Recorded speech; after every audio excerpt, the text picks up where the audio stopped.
atenção, olha. Susto e prejuízo na Praia do Saco, litoral sul de Sergipe. Nesta terça-feira, parte de uma casa desabou. Por sorte, o imóvel estava vazio. O vídeo enviado por um telespectador mostra que o avanço do mar está provocando erosão.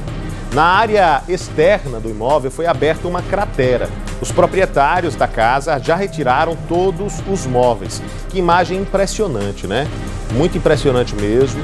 Uma casa, inclusive, aparentemente bem construída, mas em uma área que acabou sendo surpreendida com essa situação. Será que foi realmente surpreendida? Foi uma surpresa realmente para os moradores ou houve algum tipo de aviso para eles antes ou o próprio local já deveria ter servido de alerta, né? É sobre isso que a gente vai conversar agora, porque nós continuaremos falando sobre essa problemática do avanço do mar na região da Praia do Saco em Estância. Para isso, nós estamos recebendo aqui no estúdio a Marcela Hardman, que é perita judicial, engenheira ambiental e doutora em engenharia de processos. Doutora Marcela, seja muito bem-vinda aqui ao Balanço Geral, é um prazer recebê-la, é um prazer imenso falar contigo. E eu já começo te perguntando justamente isso, né? Esse morador, né, essa pessoa, esse proprietário da casa, foi pego completamente de surpresa ou ele assumiu o risco? Boa tarde. Boa tarde, Lucas. Boa tarde a todos.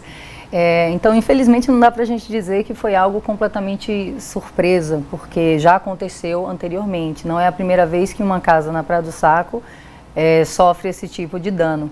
O mar naquela região já vem sofrendo por anos algumas dinâmicas diferenciadas e tem avançado em cima de algumas casas e de algumas áreas que antigamente não se fazia, não entrava, né? O mar não entrava antigamente.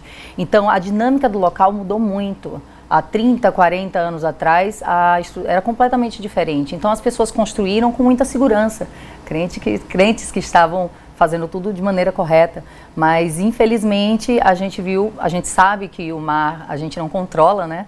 A gente não controla a dinâmica oceânica e a região da Praia do Saco é uma região que tem uma sensibilidade ainda maior pelo fato de que temos dois rios ali muito importantes, o Rio Real e o Rio Piauí, desembocando bem na região. E isso ajuda ainda mais a alterar as dinâmicas, né, marítimas, as dinâmicas de marés na região.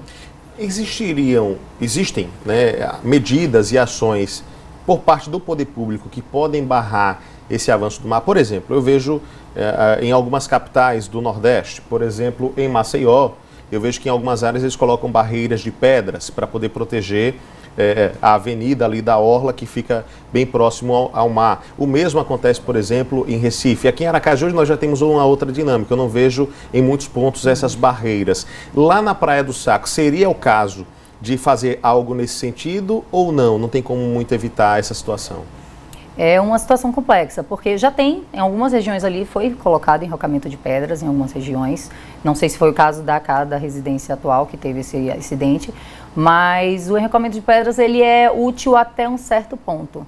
A depender do grau de avanço do mar, ele pode não ser útil. E então, o ideal, o correto, é fazer um estudo, uma avaliação das áreas que estão em risco para fazer mesmo uma análise da possibilidade de remoção das casas do local. Porque nem sempre o enrocamento de pedras vai ser realmente eficiente, eficaz, né? Nós temos inclusive uma previsão, minha diretora também trazendo aqui, de maré alta na Praia do Saco hoje por volta de 5 horas da tarde. Então, quem tem casa lá tem que ficar atento, né? Com certeza. Quem tem casa que o mar está pegando, chega muito próximo, tem que ficar muito atento. A Praia do Saco ela é muito grande, então tem regiões que estão relativamente seguras, que estão bem afastadas. Mas, infelizmente, o avanço do mar foi muito grande nos últimos anos e aí não tem muito o que fazer, né? Tem que estar tomando bastante cuidado e se precavendo.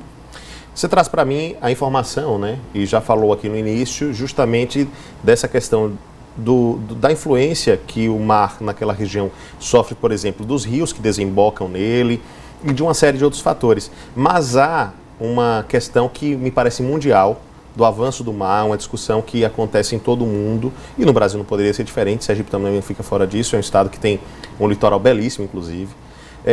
Por que acontece esse avanço do mar? Está ligado às questões climáticas, ambientais? É nesse sentido, doutora? Temos mais de uma explicação. Existe sim correntes marítimas dinâmicas. As correntes elas funcionam, elas têm uma certa rota que elas passam, mas se você faz uma alteração nessa dinâmica em um outro lugar, pode ser que ali vai acabar sendo afetado. Então, nem sempre algo que aconteceu ali vai afetar a dinâmica marítima. Às vezes, uma ocorrência em outro local causou um avanço do mar em uma outra região. Por exemplo, se você aterra uma determinada região, uma outra região pode sofrer, por exemplo. Sim. Mas sim, em relação às condições climáticas globais, isso também é algo que precisa ser estudado e que pode acontecer sim, que é, por exemplo, o derretimento das calotas polares, que causam sim um aumento do nível do mar. E isso pode também afetar o avanço do mar em algumas regiões. Lógico que cada caso é um caso, há estudos que precisam ser particularizados, né?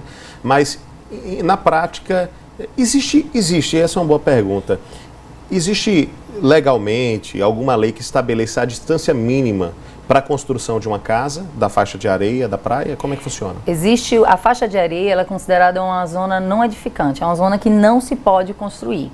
E tem sim, tem legislações, o Código Florestal, a gente tem legislação CONAMA que especifica isso também, que diz a partir de quando você pode construir. Só que no caso da Praia do Saco é um caso complexo, porque algumas casas foram construídas em áreas que na teoria estavam seguras.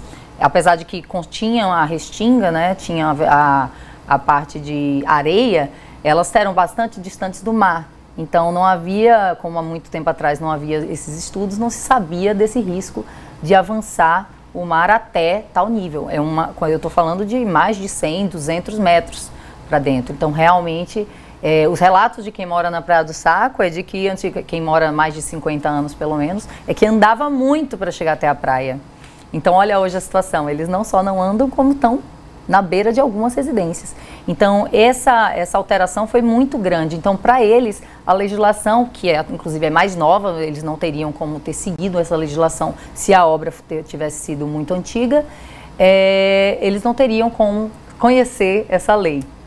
Então, é lógico que quando nós estamos construindo uma casa a uma certa distância do mar, sempre há essa necessidade de atenção, mas neste caso talvez nós estejamos lidando com proprietários de residências que à época das suas construções nem passava pela cabeça a possibilidade que isso aconteceria. Muitos casos sim, é exatamente o que aconteceu. É claro que a ocupação desregulada, desenfreada, desordenada, remoção de vegetação, remoção do recobrimento das dunas, as dunas protegem muito o avanço do mar, assim como os mangues em outras regiões protegem o avanço da maré.